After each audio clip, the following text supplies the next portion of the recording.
दुनिया की सबसे अहम तेल की नस और उस पर खड़ा है टकराव का सबसे बड़ा खतरा।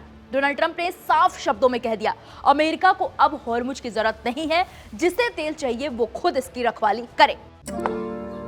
चेकमेट। चिंटू जी, आप घोड़े भी अच्छे दौड़ाते हो। To good. थर्मोकूल कूलर, सिर्फ ठंडी हवा बाहर नहीं आएगी, आपका बड़प्पन भी बाहर आएगा। थर्मोकूल, इंडिया का नया अंदाज।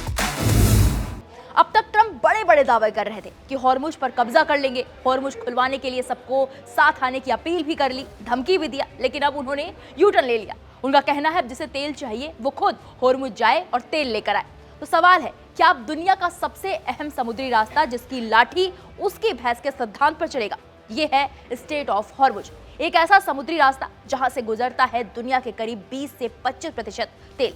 यानी अगर यहाँ रुकावट आती है तो असर सिर्फ खाड़ी देशों पर नहीं, पूरी दुनिया की अर्थव्यवस्था पर पड़ता है। लेकिन अब हालात ये हैं कि जहाजों की रफ्तार धीमी है, टैंकर फंसे हुए हैं और तेल की कीमतें आसमान छू रही हैं। इसी बीच डोनाल्ड ट्रंप ने अपने सहयोगी देशों को दो टूक संदेश दे दिया है। अमेरिका स्ट्रेट ऑफ हॉर्मुज से तेल आयात नहीं करता है और आगे भी इसकी जरूरत नहीं पड़ेगी। अगर आपको तेल चाहिए तो या तो अमेरिका से खरीदो या फिर खुद जाओ और हॉर्मुज की सुरक्षा करो।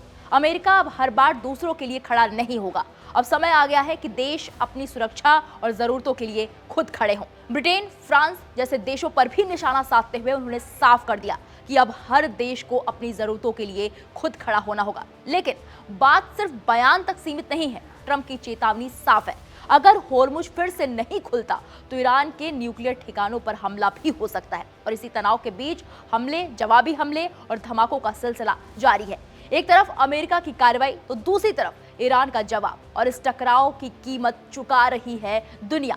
तेल महंगा, सप्लाई ठप और बाजार में उथल पुथल। सबसे बड़ा असर उन देशों पर है जो पूरी तरह इसी रास्ते पर निर्भर है। भारत जैसे देश जहां करीब 80% ऊर्जा सप्लाई इसी रूट से जुड़ी हुई है। यानी अगर हॉर्मुज बंद है तो असर सीधे आपकी जेब पर पड़ रहा है। पेट्रोल डीजल महंगा, महंगाई तेज और आर्थिक दबाव बढ़ता हुआ। तो सवाल सिर्फ एक समुद्री रास्ते का नहीं है, सवाल है कि अब दुनिया में सुरक्षा भी सेल्फ सर्विस हो जाएगी। और अगर हर देश खुद ही मोर्चा संभालेगा तो क्या ये टकराव और भी खतरनाक मोड़ ले सकता है? फिलहाल नजरें टिकी हैं हॉर्मुज पर, जहां से गुजरता है सिर्फ तेल नहीं, दुनिया की आर्थिक सांस भी। इस पूरे मामले पर आपकी क्या राय है? हमें कमेंट बॉक्स में आकर जरूर बताइएगा।